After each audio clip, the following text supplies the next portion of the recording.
Welcome to the Success Agents Podcast, where we deliver weekly guests that bring insight to the elements of your business to become more profitable with your knowledge, skills, and tools that help you with more automation so you have less procrastination with your hosts, Chris Parsons and JP Fluellen.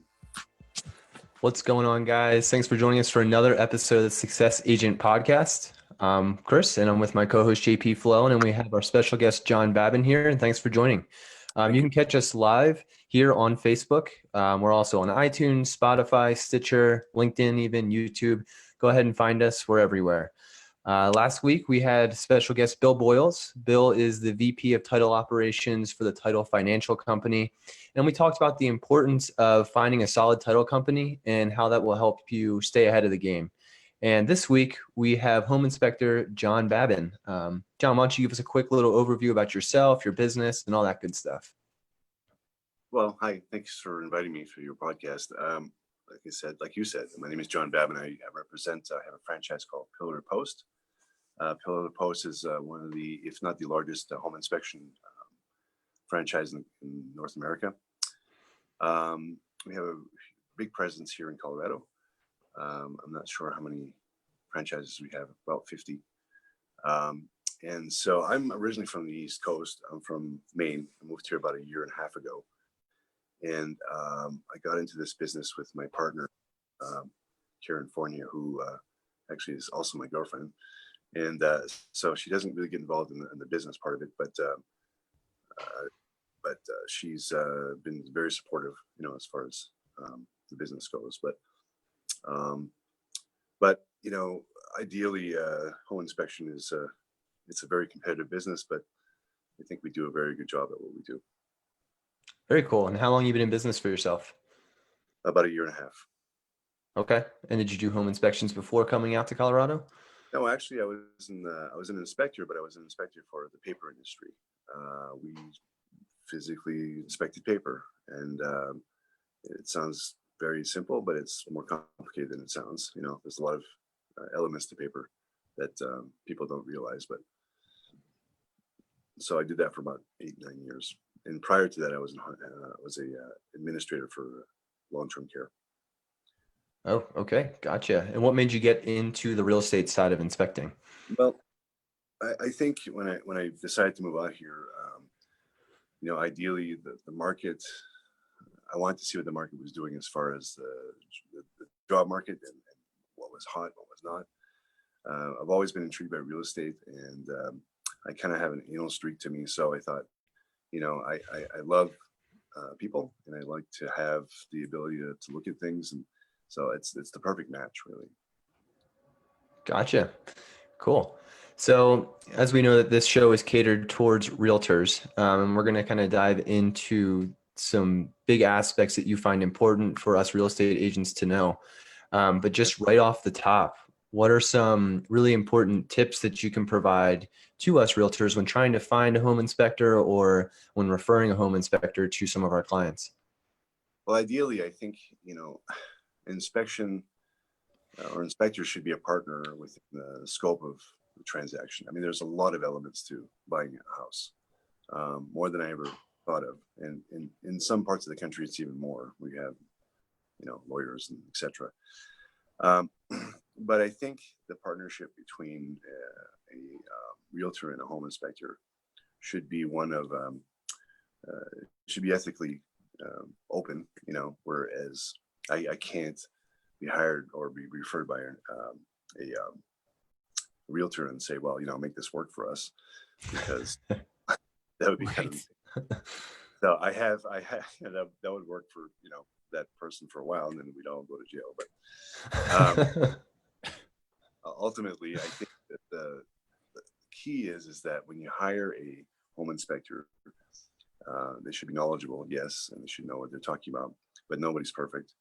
And but ideally, I think most realtors' biggest concern is the alarmist point of the whole thing, because ultimately, at the end of the day, the home inspection can really make or break a deal. And so I always take the approach to be consultative with my clients. I tell them what's going on. I tell them things they want to know, maybe things they don't even want to know, or they don't even think they should know.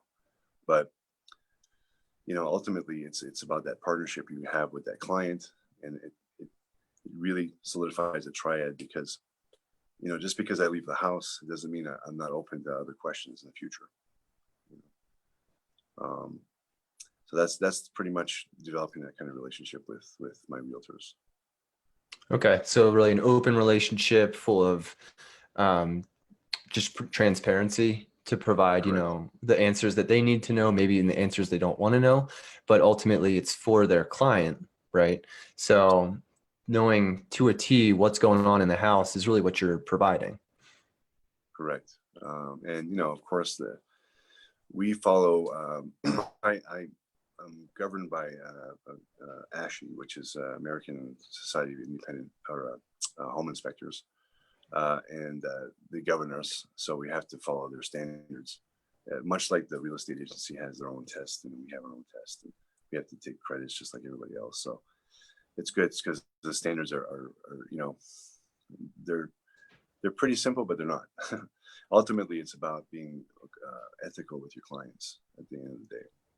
So is that a license, or is it just certification, or is it, do you get a piece of paper with that? Yeah, it's a certification. Ideally, in certain states, there's license requirements. In Colorado, there's not, but you do have to be certified, and ASHI is one of them. InterNACHI is another one. There's a few of them out there, but we follow ASHI standards. So you guys doing full inspections, partials, all of the above? Do you do pricing with that, or do you leave that up to the real estate agents, or have someone else come in and price this stuff out? What do you mean pricing? As far as so as far as the results of your inspections, do you guys provide a cost to cure? No, not really. What we do is we offer, we just tell people basically go see an expert if there's an issue, for example, for your roof. I mean, ultimately, if I think your roof is on its last leg, I'd say go see a professional. And so I give that back to the consumer, because they may have a brother-in-law or a specific company that they use, or my recommendation may not be their recommendation because they don't like somebody. So it puts me in a position of like, okay, this is open. I do have, I do refer some certain people to do certain things because if I had a good experience with them. But, for example, like somebody may want to redo a wall or paint a room. I have a list of people I can send them to. If, especially first-time home buyers, particularly they're people. And it's a very big investment, and they got to know what they're buying. That bottom line, So sometimes they don't know where to go to because they've just come into the area, or so I give them a few names, just like real estate agents give a few names for home inspectors. It's kind of an ethical thing. You have to kind of just do that. So do you find more often that people are doing, I don't know, I'm not familiar a lot with pillar to post. So do you guys do a lot of full blown home inspections, plumbing, electrical, whole house, or do you guys do partials there, where someone would come in and they have their own plumber and electrician do the inspection, and then you guys do the rest of that stuff? Basically we sell our services based on packages. So if you're a home buyer and you say, I just want a regular inspection, meaning that, what we do, basically, we look at about 1,600 different components of the house, and it's a lot. So, to shortcut that it's kind of like everything kind of connects together. The roof connects to the sheathing of the roof, and it connects to the trusses, and it connects, so there's this symbiotic relationship with your house that the whole house has to work together. It's kind of like your body, right? So I think at the end of the day, what we do is we offer our clients packages of, you have an inspection, and then we do the other upgrade of that, and we use what they call IR technology, which is infrared technology. It kind of tells us the temperature variance in a certain component. For example, if I look at an electrical panel and I throw this camera on there, it's done in real time. It's almost like video, but it'll tell me an anomaly of temperature between, let's say, a breaker and its surrounding areas. What that tells me is that either the wire is wrong, is wired incorrectly. It's not, or there's something wrong with the wires. If it's above a certain temperature, then it becomes an issue, obviously for fire.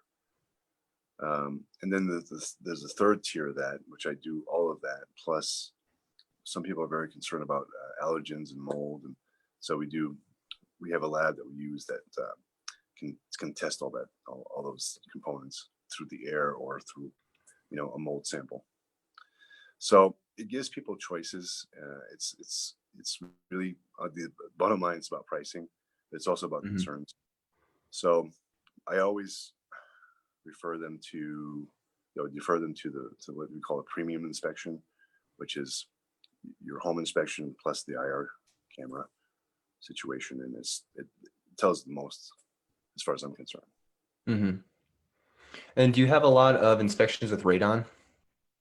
I do. Radon is a big concern here in Colorado.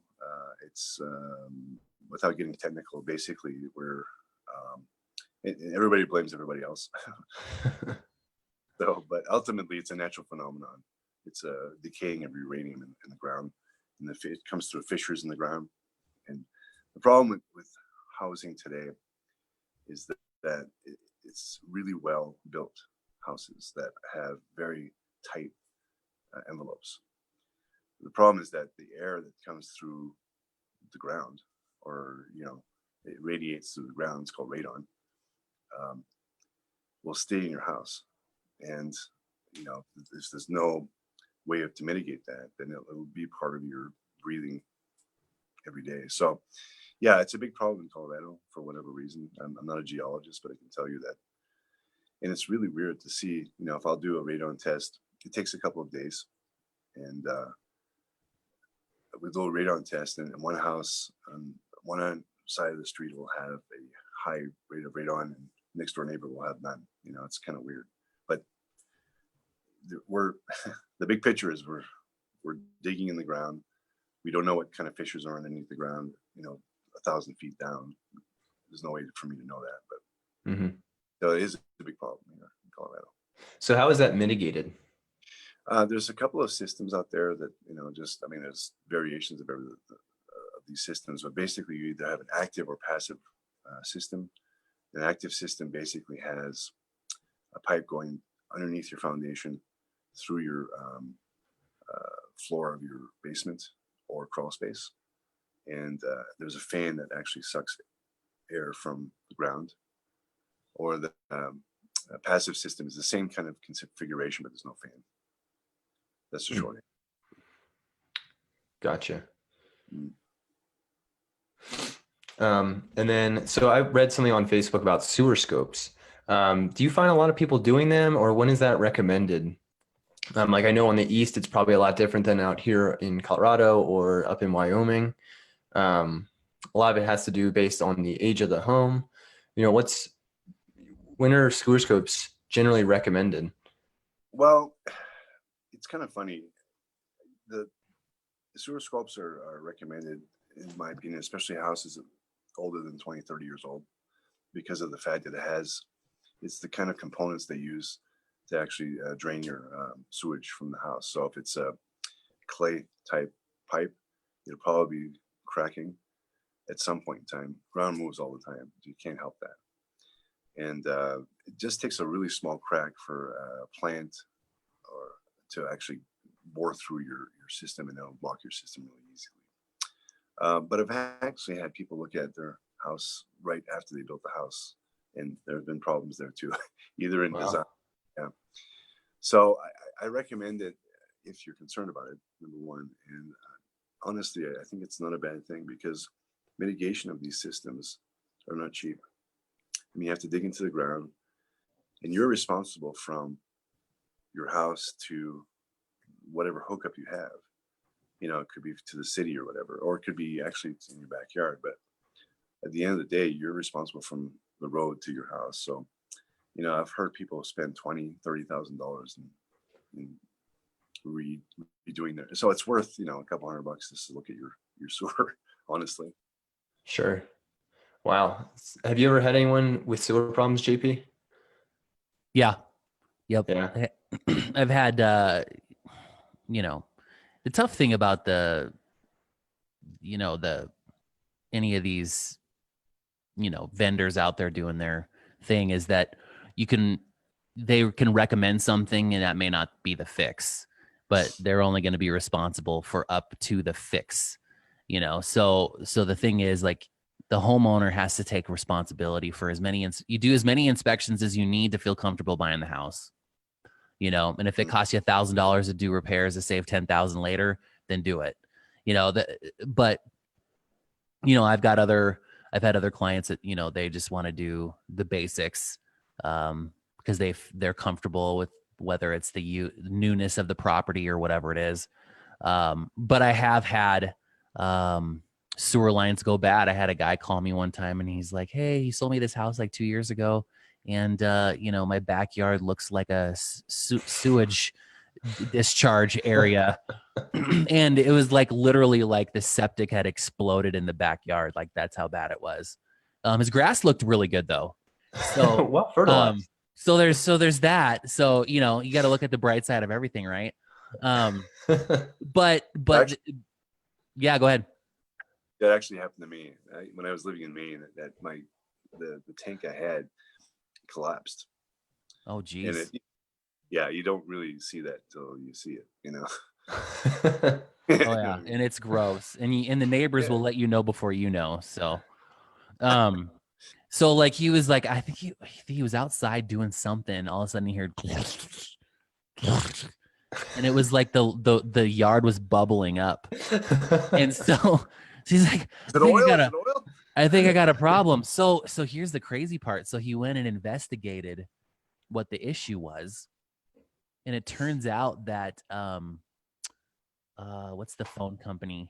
AT&T. CenturyLink. CenturyLink had drilled a hole through a septic line in his yard because they were, they have these machines that they just go in and it's almost like fracking, where they just stick it in and it bends and it shoots through as far as they need it to go because it saves a lot of manpower.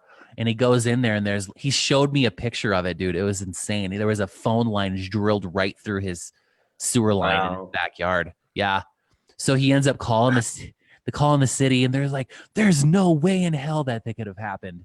Like, they're just like, "We use the latest technologies to geolocate all this stuff," And the guy sends him a picture, and he's like, "Oh, okay.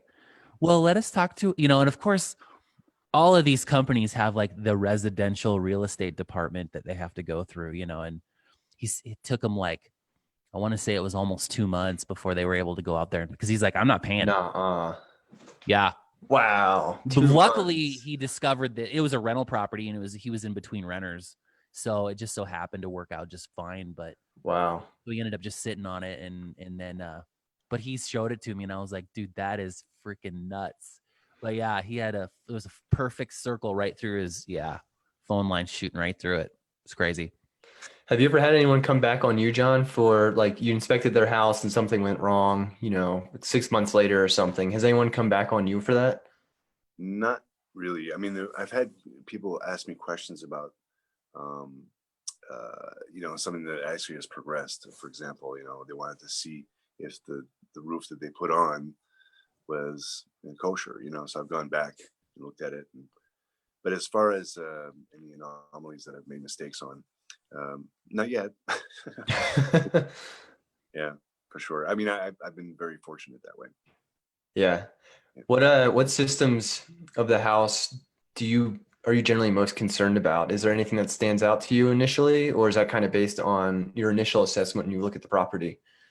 No, the biggest concern I have is roofs, actually, and it's a big problem here too. Maybe more than radon, as far as like urgency, because there's a lot of hail damage here. I've seen roofs being put on, and 2 months later they're shot, and then put on again, and they're shot again. It's just wow. the system. Yeah, I mean, it doesn't happen very often, but ultimately your insurance company takes care of these things. But at the end of the day, that's your roof. Without a roof, everything else is going to get wet. Water flows downhill, and it's just this the way it is. Second to that probably is your foundation. Again, it's holding up your house, but it's also, foundation does a couple of things. And obviously it holds up your house, but it also holds back what's around the foundation. So cracks are kind of interesting to look at, and not all cracks are bad or alarming per se, but some of them are. Some of them actually, it's kind of obvious that they're going to eventually collapse. But what makes a crack different?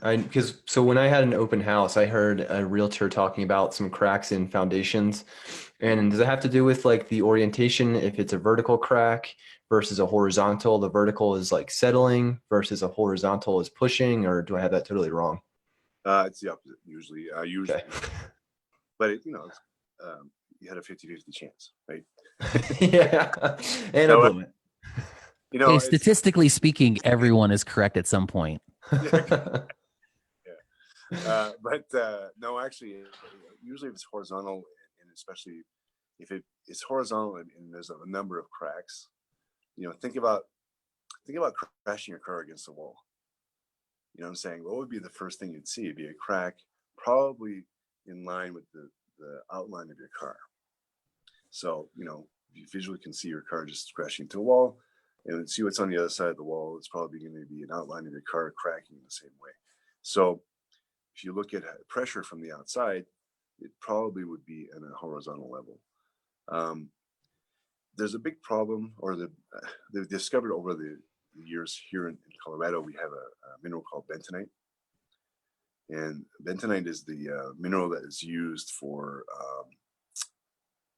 it's the same components inside of like stuff like cat litter or stuff that picks up oil. It's a very, very rich material. But the problem with that is that as it expands, it has a very, very high pressure against, it's low. So, for every, I don't know what the ratio is, but, you can have up to 30 or 40,000 pounds of pressure pressing against your foundation wall at any given moment because this thing expands. If it gets wet, it expands. You can't avoid it. Anyway, so I know in the new builds now, they have a mix. That's why it takes a long time for them to, they have bunches of piles of stuff that they're mixing so that they make sure there's not enough bentonite in the soil to make a difference. But so, yeah, to answer your question, I'm sorry I went on a tangent, but usually you look at a crack in a horizontal way as an alarming kind of thing. It doesn't mean it's the worst thing in the world, because it depends how old the house is too. I mean, if you have a 50-year-old house and it has cracks, even if it's horizontal, it might not be the worst thing. It might be just because of time. Ultimately, I think the best thing to look for is, the history of the house. Ultimately. Yeah, I've seen some of these old houses where they still have stacked stone, and they're like, dude, they look really messy, but they're like, yeah, that's best technology they ever had. Because when you're talking about, just a little bit of mortar and a bunch of stacked old stones versus a man-made component, they're like, that's, it looks ugly.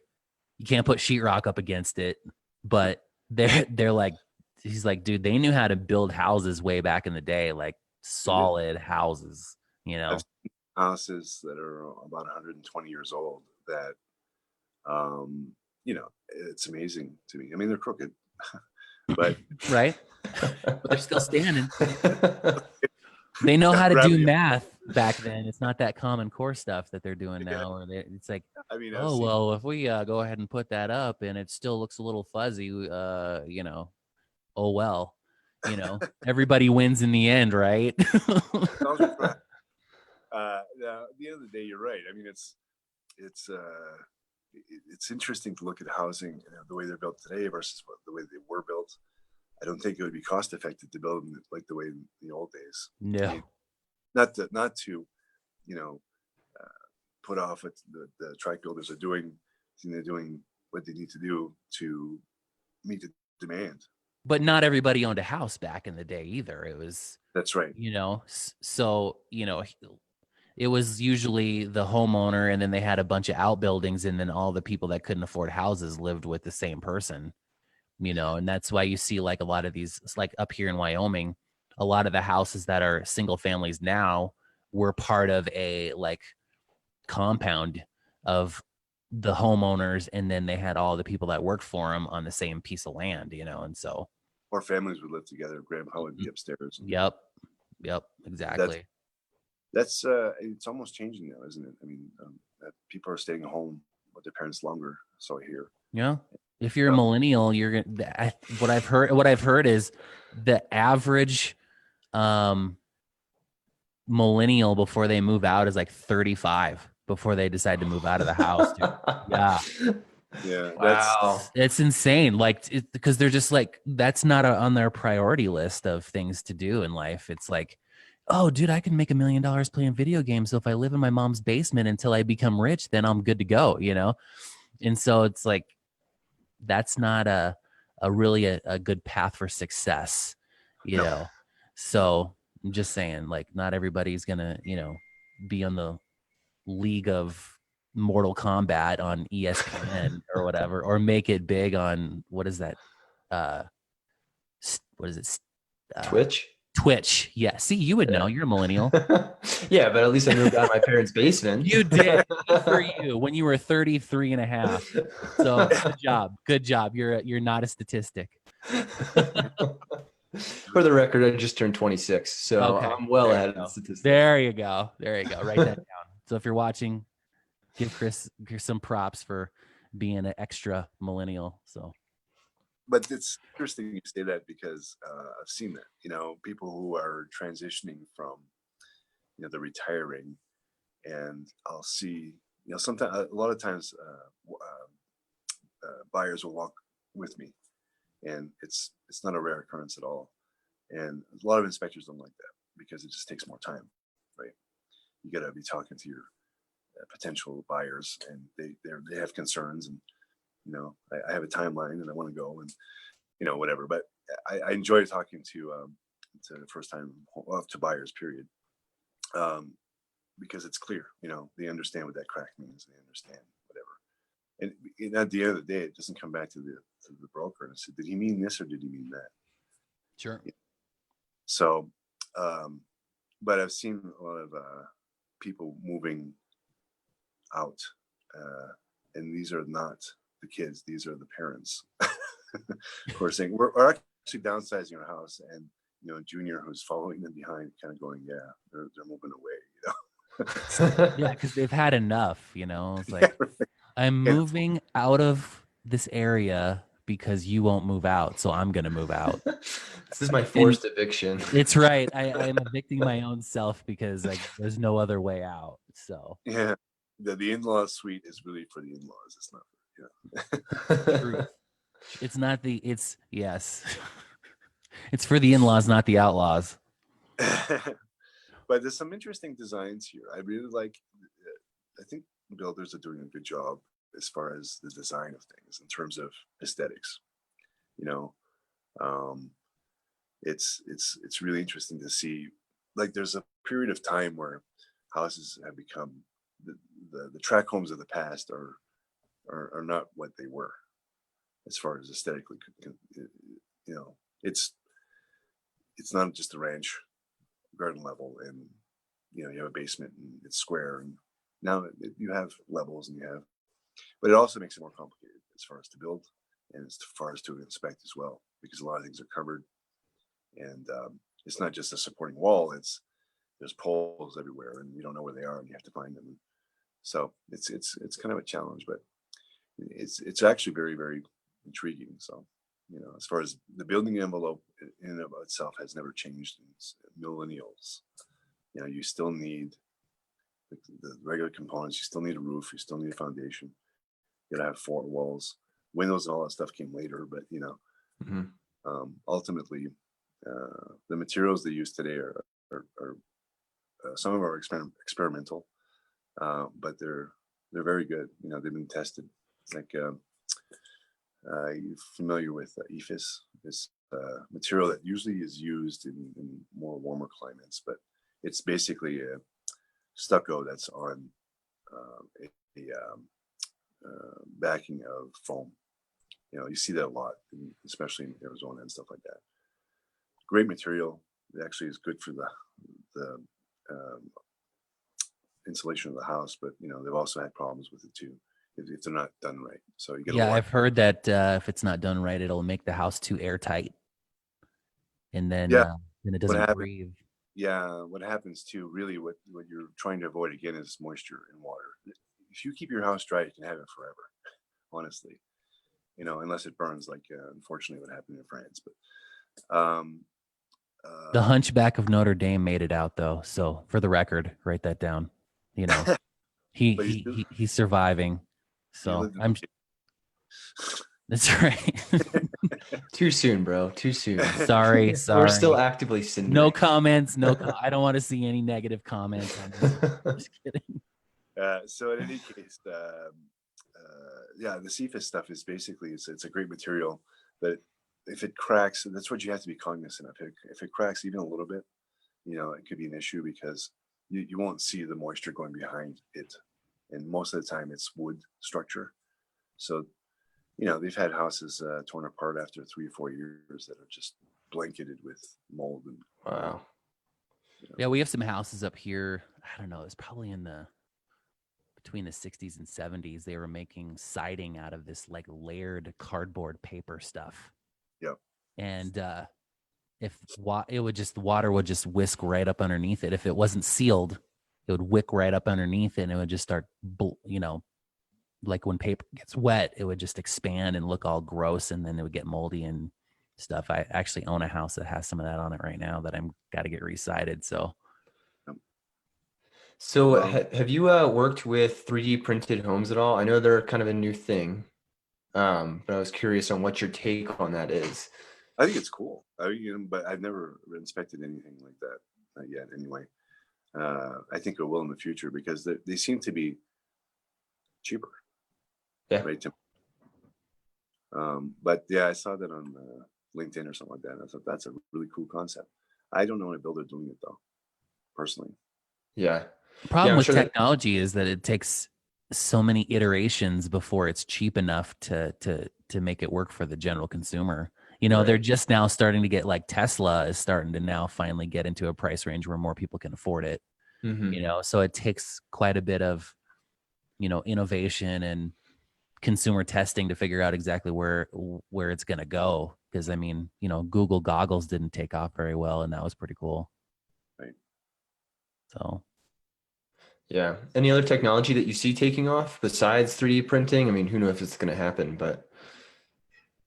I haven't seen anything, there's just variations of the same thing, like using vinyl for windows, and it's just a different configuration, or using a hybrid of vinyl and wood. And, and again, the key is how it's installed, honestly. Because the manufacturers do what they have to do to make it work.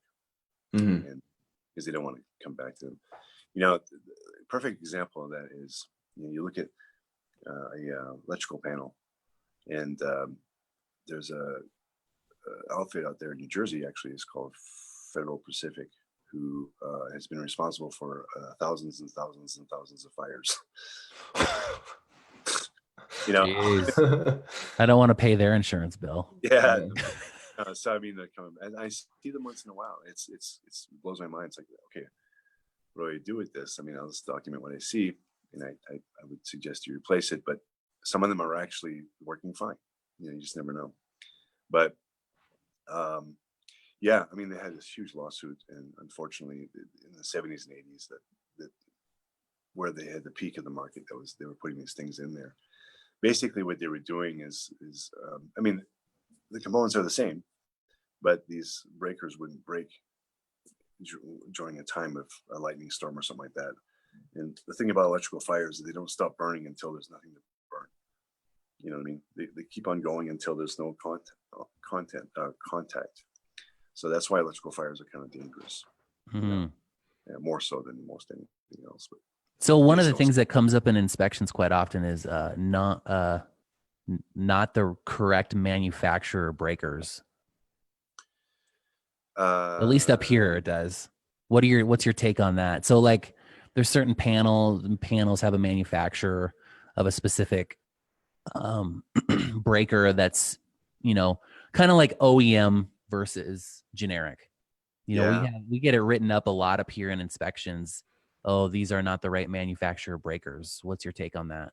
They might be in line with the Federal Pacific, and not that are, okay, well, those are risky, but I'm not really sure what they're saying. But I think what I look for is personally is whether the breakers are in line with the box. That is, if it's a 100 amp box, why do you have 200 amps going in?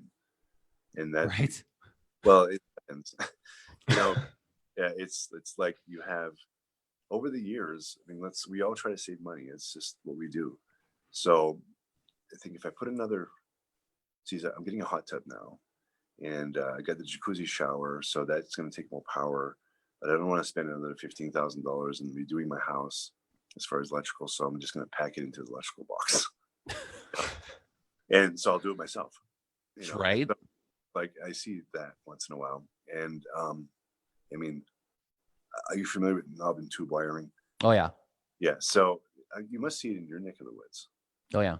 Aluminum. We still got aluminum up here. Knob and tube. Yeah. Yep. It's not the worst thing in the world. It's just they don't have grounding issue, But yeah, and aluminum actually it's okay as long as, well, first of all, it's cheaper. It's cheaper to put in. And most, at least here, there's most of the lines coming in from the service is aluminum, and then from there, the issue is when it goes through the house. But if it's above 30 amps, you should be fine, because that's where corrosion doesn't happen as often. It's just again, it's about money. Sure. I mean, it's a lot cheaper to manufacture a aluminum wiring than it is copper, and when you have something this thick, it's even cheaper. So it's not the worst thing in the world. So yeah, as far as your question goes, I haven't seen that actually, and maybe I'm ignorant, but most of the time I've seen the same configuration as far as manufacturers. And today's standards, they want GFI, they want AFI, which is arc fault interruption, which is GFI on steroids. Wow. Basically, and it's actually a good fix sometimes. If you have, a situation where you have a really old house and you need to have the protection, people will put arc fault interrupters in lieu of replacing the whole system. Sure. And it usually works. It's all about codes too, which I'm not privy on. Yeah, I think Cheyenne is older than Fort Collins in terms of the age of the majority of the properties up here, because we have a huge chunk of Cheyenne that is still a lot of old property. Yeah. So we run into a lot of the crazy stuff like vermiculite. Do you run into that much? No, but I do. Yeah. So we've had these like issues of like, it's so back in the day, like they used to use this, it was almost like a gravel for insulation. Like it was just like this, they would, because like you'd run some of these old houses, you'd go up in the attic and it was like this gravel type stuff that they used for insulation instead of like the cottony type stuff that they use now. And I had never seen it in all of in the 10 years I've been doing this, I've only ran into it a couple, like I think just that one time. But it was crazy. And in some cases, from what I'm told, I'm not taking any stance on whether I know this or not factually, but that there was asbestos in it. Some had asbestos and some didn't.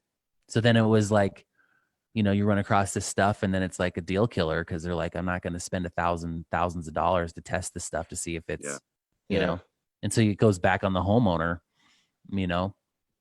so it's crazy. Well, yeah, vermiculite is mined pretty close to asbestos. That's why there's something in it. They're both natural products. They're great, actually, because they're fire resistant. They can make anything with them. It's like glue, right? You just it's it's a house. It's a shingle. It's a, you know, Right.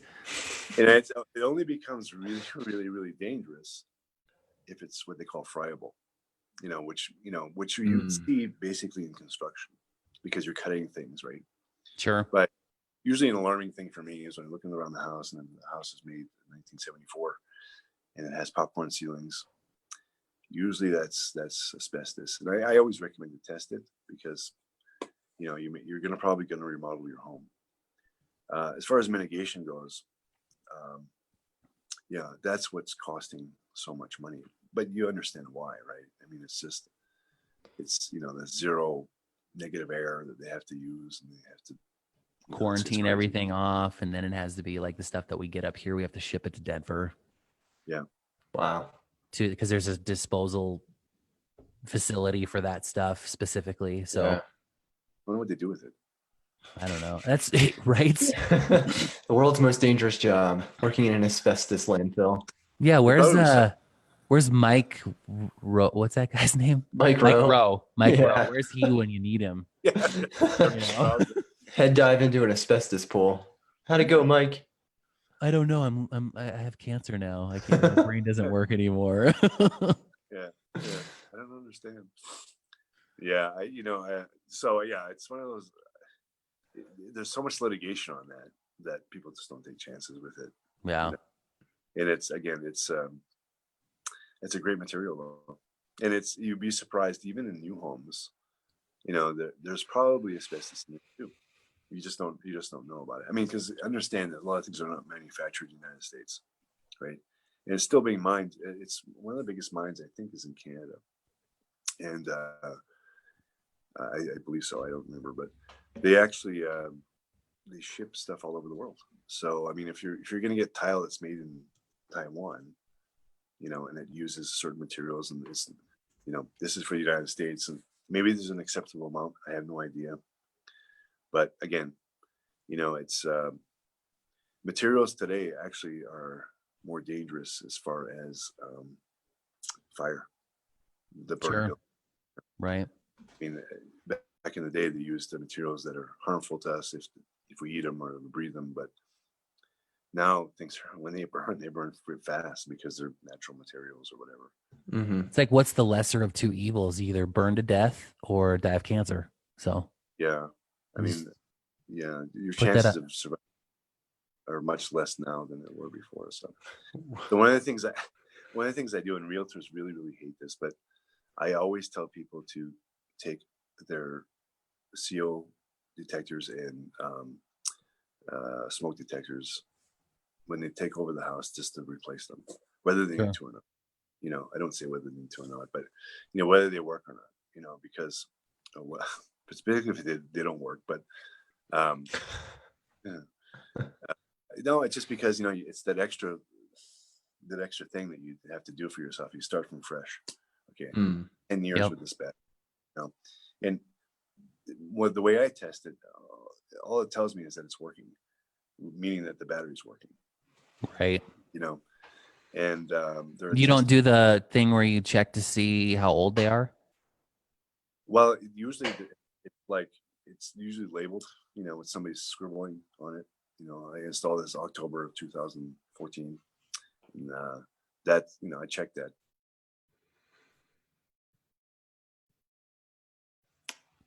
Oh, I think we got a bad internet connection. Oh no. Well, at least we made most of the show. Yeah. We'll see if he comes back. Oh, there he is. There he is. For my own, I just say replace them. Cool. Well, on that note. Hey guys, I think we're going to finish this up. John, how can people get a hold of you? Well, very simple. You just go on my website, pillowtopost.com/John Babin.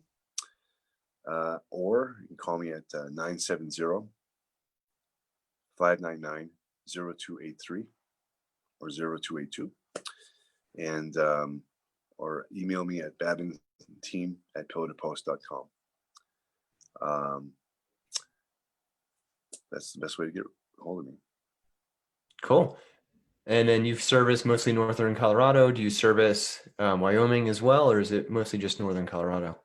Mostly just Northern Colorado. I have a territory. It's from Fort Collins to Berthoud to Estes to Greeley. But if you call me, I'll probably go anywhere. But for the most part, that's my territory.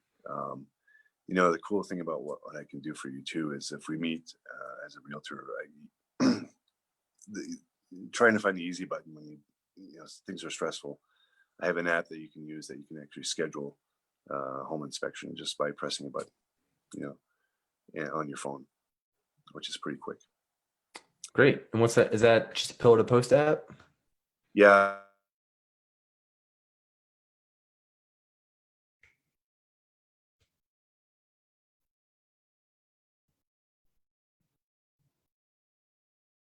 Oh, I think we lost his audio.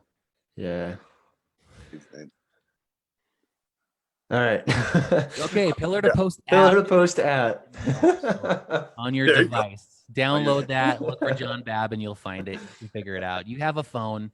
You have apps on it. You're probably a millennial. Let's be real. Yeah, if you're a millennial still living with your parents, you've got plenty of time to figure out the app. Just get a hold of them. Cool. Yeah, there's steps to it, but whatever. JP, how can people get a hold of you? Yeah, you can reach me at james.fluellen@gmail.com. You can call me at 307-772-1184. I'm doing free coaching calls right now, up to 30 minutes.